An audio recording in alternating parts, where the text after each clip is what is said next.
Hey guys, and welcome back to another episode of FTB Interactions. Last episode we set up our blood magic altar and built the start of the room for it anyway. We also started some basic DML, which has still been running the simulations here for the little chance I've had to play since last episode. But the Enderman data model is now actually at superior, so we can almost do the trial keystone that we failed last time. So the plan for this episode is to make epoxy resin as promised.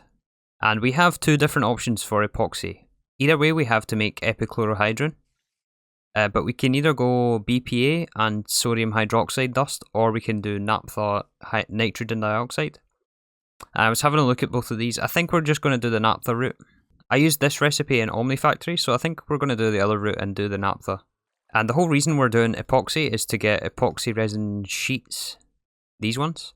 And this is used in the chemical reactor to make epoxy boards. And then this is used for our tier 3 circuits. Also the 4th tier of processor assemblies. And later we can refine epoxy into fiber reinforced, which gives us the tier 5 circuits. So this is a very, very important chemical that we need. So having a look at the recipes here, we need nitrogen dioxide, which is probably the easiest thing out of this. It's just nitrogen and oxygen. Naphtha is a little bit more tricky, and we could distill light or heavy fuel for it. I think the way I'm going to go is to get sulfuric naphtha and mix with hydrogen, which we're going to get from the chicken once again. So sulfuric naphtha we can get from empowered oil, which we still have to make. And this is going to give us some diesel and sulfuric gas. These are just byproducts, which we will refine later on. But we're just interested in the naphtha for now. So the empowered oil is pretty much just a bunch of canola. It's crystallized oil, which we are making, and then we have to do empowered canola seeds. So this is going to require us automating infinity dust and liquid starlight. And the last fluid for our resin is epichlorohydrin. And I'm going to take this option at the top here with glycerol and hydrochloric. We could also do allyl chloride and hypochlorous, but this requires a bunch of distillation, and I don't really feel like doing that right now. Eventually we will do the distillation tower. It is required, but yeah, we're going to go for glycerol hydrochloric. And I know this is a lot of GregTech recipes here, but just bear with me. It's not actually as bad as it seems. So the glycerol is made from seed oil methanol. Seed oil is just going to be canola seeds we're going to use, which we can get from the chicken. And methanol, we're just going to do oxygen, hydrogen, and carbon dust. This also gives us biodiesel, which we can use later for cetane boosted, and this will improve our power. So I've got a bit of crafting to do. I'm going to have to make, I don't know, 1 million chemical reactors, and then I'll be back once we're ready to set this up. And we now have 2 of 3 of the chemicals that we need for epoxy resin. So I just decided to set this up. So we're making oxygen, hydrogen, and these 2 chemical reactors.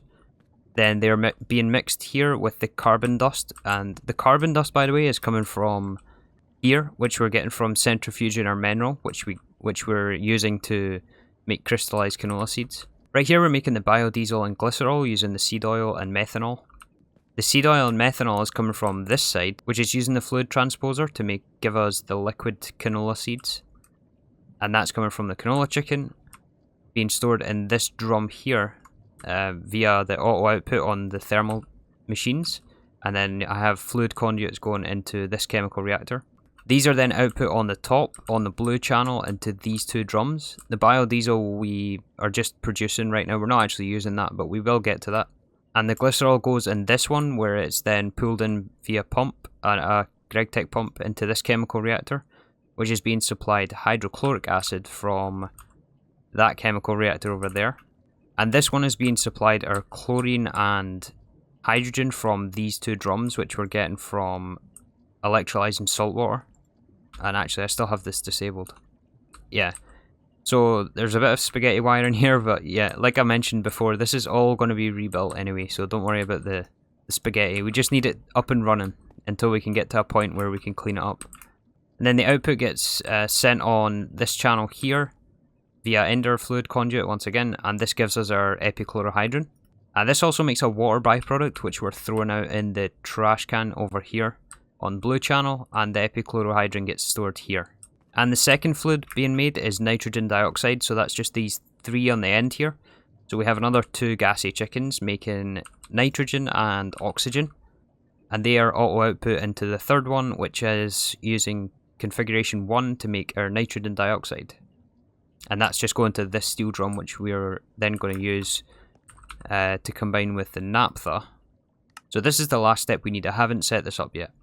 So for this we need hydrogen. We already have multiple sources of hydrogen. However, with this setup, this hydrogen is quite slow. So I'm just going to set up another gassy chicken for this to make our hydrogen. So that just leaves us sulfuric naphtha. So the next step for us is to get the empowered canola seeds, which requires automating infinity dust and liquid starlight. So let's do that. I'm going to have to mine for a bunch of rock crystals, so I really would like to get fortune on my flux bore. Holding. Should we go for it? Okay, unbreaking is kind of useless. I feel like that was a bit of a waste to do that. But we got efficiency 4 on it, so it should be a lot faster now. So I'm not sure how interesting you guys find the whole chemistry to be, but I'm going to try to keep it interesting. I know it's a lot of JEI recipes, but you know, it's part of the game, so I feel like it has to be explained at least a little.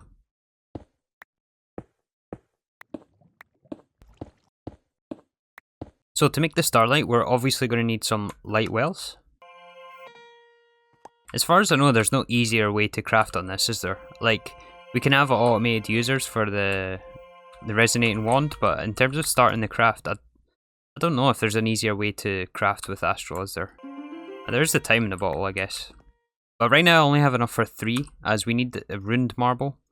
And to get runed marble, we have to do fine steel wire and a bunch of other marble. I think it's probably easier just to go find a bunch of Astral temples. So I'll go and do that, but right now we're just going to set up a few to get us going. I've expanded the platform out up at our Astral area. And I think we'll use this fluid transfer node that we found in the dungeon last episode. We're going to pump all the starlight, into this. So I believe these light wells can only input and output from the bottom. So we have room to expand this as well. We just have to, add more conduit around. And by the way, I batch crafted a whole lot of this conduit in preparation for that GregTech chemistry. So this ender fluid conduit, we had to make some fused quartz in the blast furnace. So I made like 4 or 5 stacks of this stuff. This is nether quartz and graphite dust. And then we combine that with the ender alloy to give us the ender fluid. I was able to get the ender pearls from our pristine enderman matter. And then I made 3 or 4 stacks of rose gold about 2 episodes ago. So we are completely sorted for ender fluid conduits now. Anyways, we also need some roosts for our chickens. I also have a feeling 2 is not going to be quite enough. So I will come back and expand this once we have more. So we'll make sure round robin's on and then insert on all the brown channels. Alright, so each of the light wells are getting the astral eggs, being converted to starlight and being put into this fluid transfer node. So that is effectively liquid starlight taken care of. So that just leaves infinity dust then, which is slightly more complicated. We have to fluid solidify liquid nightmares. So okay, how do we get liquid nightmares? Well, in this version of the pack, I'm in point 10 by the way, we get a nightmare enriched egg. But to make the nightmare chicken, we have to do some more Thaumcraft infusion. And this is a little bit more complex than I first thought. So the medium covalence dust we have, the astral enriched eggs we have. So we need double compressed infinity dust block and simple power catalysts. Let's start with the blood magic. So each of these 3 input items we can get, but we also need the alchemy table. So there's the brewing stand and the alchemy table. So to use our alchemy table, we have to use our blood orb to power it. And in fact, I think we might actually need 2 of these, as we need one to put inside the altar to fill our LP network. I also just realised this is a tier 2 recipe, so I think we have to upgrade to the next tier of blood orb, which is the apprentice blood orb. And for that, we're going to need some more blank slates for our altar. We actually don't need any more blank slates, we're fine with the tier 2 altar we have. So I was able to make the apprentice blood orb just by putting in an eye of redstone. And now with this, once we bind it to ourselves, shift right click, we can put this inside the alchemy table, and this will create our simple power catalysts. I think this is something we have to fully automate later on, as this is used for unstable mana, I noticed, and this is used quite extensively. So I think we'll have to come back to this recipe, for things like terra steel, and Gaia spirits. Right now we just need the one, so that just leaves the double compressed infinity dust block, and all of these aspects of course. And there's a quest for the catalyst. So to get our grains of infinity, we have to spawn mobs using infinity dust. And the way we do this is by left clicking on the, or right clicking on the floor. The quest book says we should automate this with a automated user, but the only users that I can see in this pack are the mechanical user. And while we could at a stretch make this, this also requires grid power, and the only grid power available in this pack is the creative mill. All other grid power generators have been disabled. However, this is yeah, it's going to take some nether stars, some infused diamonds, blazing pyrotheum. Yeah, it's a whole process I don't really want to go through, so I think I'm just going to grind out the 13 or so stacks of infinity dust, or grains of infinity that we need. I've just set up this dark room with some fans that push mobs into some spikes. And then I have a vacuum chest here, which goes into a chest. And then every now and then I'm just breaking this block and spawning a bunch of mobs. And yeah, this isn't very efficient, but I don't mind grinding out these resources. And then we'll be back to make the chicken in the altar. Hopefully we don't get a disaster like last time. So I've been at this a bit longer than I would have liked. So long in fact that I got the quest for the Void Star, which is for killing 100 Endermen. This one here. I added this VinQ Lotus, which stops Enderman spawning, or at least I thought it did. I made the mana tablet to get some mana over here, but it seems we still have some Endermen over there. Currently though we're up to just about 8 stacks, so 3 more to go. Also, sorry about the lack of video yesterday. About the move, I ended up moving 2 days before I planned to. So I planned to move on Saturday, and I ended up moving Thursday night after the last video was published. We're now in the new place, all set up and ready to go. And now we have the double compressed infinity dust block. Let's see about doing this infusion. Okay, so now that we have the items for the craft, we also need these aspects for Thaumcraft, and this is probably the most tricky thing. Potential, we already have this. Just need to melt a little bit more redstone. The Examinus we can get from, let's see. Well, this is quite rare actually. Probably mob heads. I have a few of those. I went out and gathered some obsidian. We're going to use this for the Tenebrae. So how much do we need of this? 48, and this gives 5 apiece. Okay, I've double checked all of the aspects. We should have them all. And I put all the items on the pedestals. All that's left to do now is begin the craft and hope this doesn't fail. So, very stable. Let's keep it that way, as I don't really have any emergency backups for this. Alright, it's taking the aspects. This is good. This is good. This is what we want. And there it is, our nightmare chicken. Awesome. So now I'm going to take this guy all the way up to 10, 10, 10. I don't know if we'll need more than one though. We'll have to see. But anyway, this guy has to be fed into a light well to make our liquid nightmares, and then we have to fluid solidify that into our infinity dust. And that's what we're going to mix with the liquid starlight that we made. So what I'm thinking we're going to do is I'm going to make another fluid transfer node and put our light wells up next to the other ones in our astral area. And then we'll pipe down the liquid nightmares down to this part of the base, and we'll fluid solidify it down here. So I'm going to make another platform very similar to that, and then set up pretty much exactly the same setup, except it'll be for our liquid nightmares instead.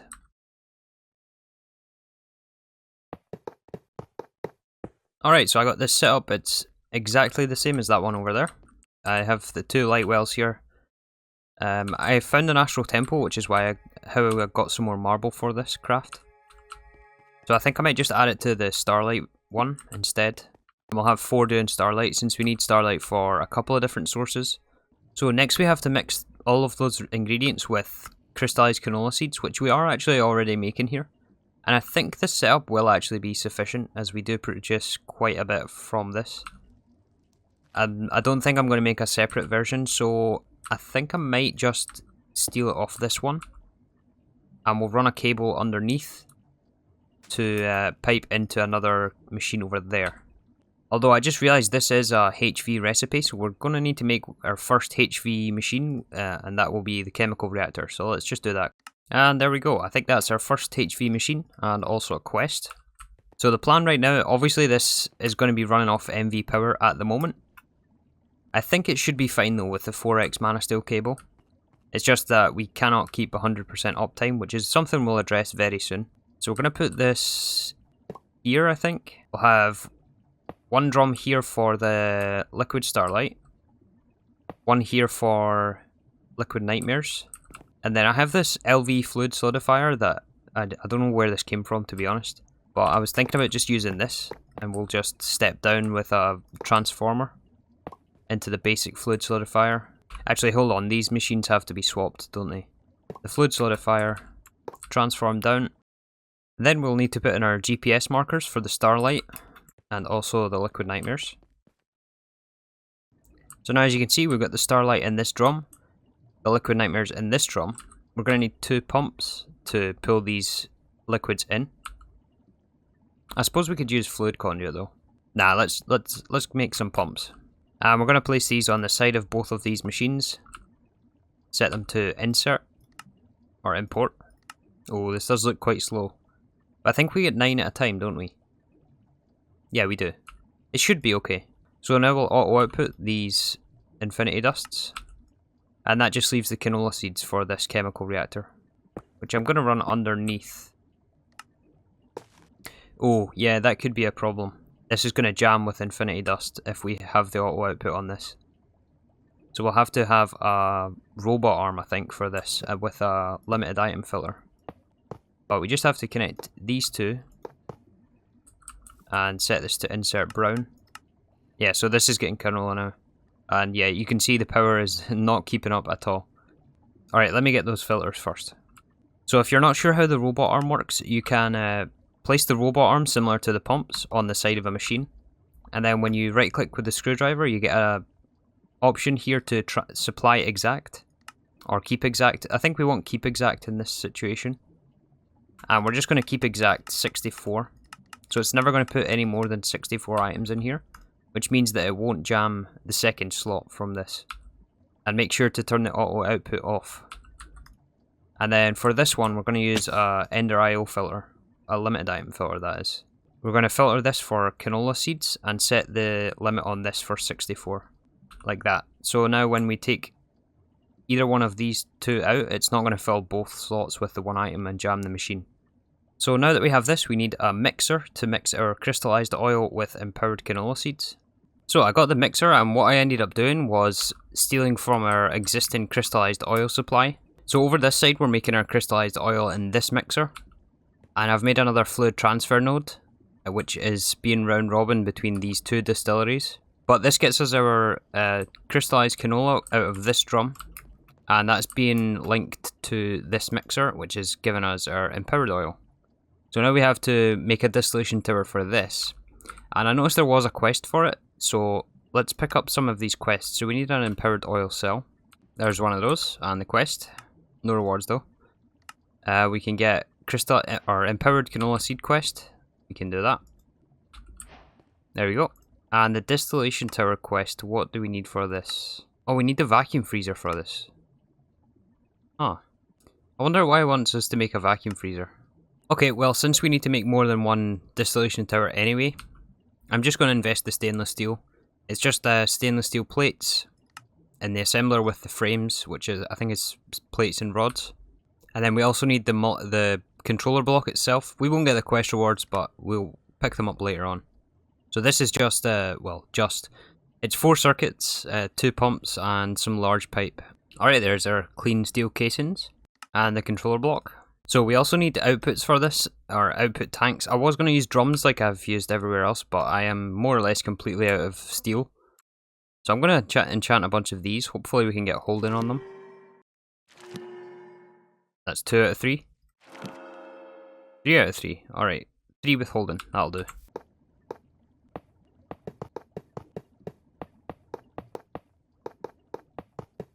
Okay, so the distillation tower is built. It's up and running.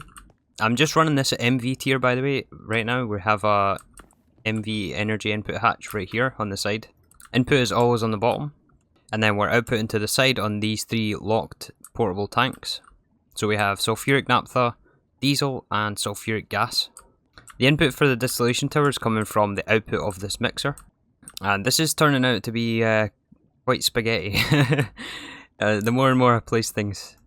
But yeah, so now we have to process the naphtha. So we need 3 more chemical reactors. 1 for hydrogen, 1 for this step to give us the naphtha itself, and then 1 more step to make our epoxy resin. Okay, so there's some more chemical reactors, and I also got a fluid solidifier for the sheets. And we're running kind of low on processors, so I'll have to batch up a couple more of those. Okay, so first step, I guess we can just go straight from this tank here. And then we can set the output on the tank as auto output, as there's no reason to keep this as anything else. And then we'll have one next to it, supplying it hydrogen. So we can just set auto output on that one. And then we'll supply this with a roost with our gassy chickens. I need a circuit for this actually.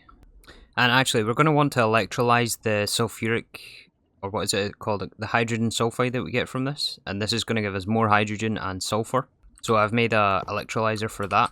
And then the sulfur we can store in a barrel above it. But I also just noticed that this takes 12,000 millibuckets of naphtha to actually complete this craft. And we only have 560. And these things are almost full also. So we're going to have to do something about these ones. Oh, actually, it somehow got stuck here. The fluid switched around. So sulfuric naphtha is in the second output hatch. And this is the diesel tank, which is why it's got stuck. I was wondering why this wasn't running. But I checked the input and it was full. Maybe let's pick up this tank and we'll put it down here and rotate this hatch just to clear it out. I think that may have happened when I was messing about with these tanks. We're going to stop it for now just so it doesn't output anymore while we move it back. Okay, so when we spin the output hatch back round and turn it back on. There we go, now we're getting the naphtha. And then we can set the auto output on this again. And this should get things running. Aha, there we go. That's giving us our naphtha. The sulfuric goes in here, where it gets electrolyzed. Let's see, this takes... it takes 3 buckets to actually electrolyze it. Sulfur goes above, and then naphtha we have to combine with our epichlorohydrin here, and what else was it again? This nitrogen dioxide, that's it. So we're going to put another chemical reactor right here. And then we'll use inner fluid conduits to import. We'll disconnect this one. So that's 2 of 3. We just need the naphtha from here into this chemical reactor. I did not see that coming at all. Oh my goodness. Wow. Well, there goes a ton of levels. And he one-shot me there because my the Enderman when I was farming those grains broke all my armor. And I kind of forgot to replace that, so yeah, that was kind of my fault. What I was actually doing there was setting some fluid filters for this distillation tower as I was hooking up the conduits and connecting the 2 networks up to this mixer one. So I've hooked it all up and we're now making our epoxy resin here. We're actually out of naphtha, but there is a fluid conduit in here on the insert. So what we can then do is output our epoxy resin into a steel drum, and then I have 2 more fluid conduits underneath to pull it into a fluid solidifier where we've got the plate mold, and we'll make our epoxy resin sheets. And mission complete. I don't think we'll get a quest because it's locked. But yeah, we're going to output this to a barrel above. And there is epoxy. Very, very messy setup, but it does the job. So now we have the issue of this distillation tower freezing up as we're blocking the outputs from the diesel and almost the sulfuric gas. So the diesel right now we are just burning in our advanced diesel generators, and somehow we've gotten away with just using 4 of these things with some batteries, and I suspect... Oh no, they're actually full. It might be because I've turned off the polyethylene. Like, this is pretty much just disabled right now. And also the distillation tower isn't running. So we're not actually consuming that much power, just passively. It's only when things are running, and we don't have any of the blast furnaces running at the moment either. But when every machine's going, like, there's no way we can run all of them. So this diesel I kind of want to use for the next tier of fuel. So the quest tab here mentions infused nitro diesel, which I think is the highest we can take it right now. Yeah, we have NAC fuel after, but this is IV, so we can't quite do this yet. But to get nitro diesel, we have to do cetane boosted diesel. And this is where biodiesel and also diesel comes in. So we can use both sources and mix it with tetranitromethane. But this is a whole other chemical process in and of itself. And making all of these machines basically wiped me out of materials. So I think we're going to save that for next time. So I think this is a good point to wrap up this episode. Between episodes, I think I'll make up some more circuits as well as gather some more resources. And I might clean up some of this stuff, but I think the plan is to wait until Applied Energistics and then do all the fluid handling with that. And this time I want to use fluid storage from Applied Energistics, as I didn't actually do that in OmniFactory. I just use fluid storage buses everywhere. So I kind of want to do the fluid discs in this. And we're going to rebuild all of this anyway. But next time we're going to upgrade our power situation. We're going to make the new diesel. And I think also tonight I'm going to clean up this farm and get the other plant interactors going. As there is things like wheat I'm using for seeds to make the roosts for the chickens. So yeah, I want to get this in a place where we can leave it and clean up this wiring here now that we have the resources to do so. Anyways, thank you again for watching, and I'll see you tomorrow for some more FTB interactions.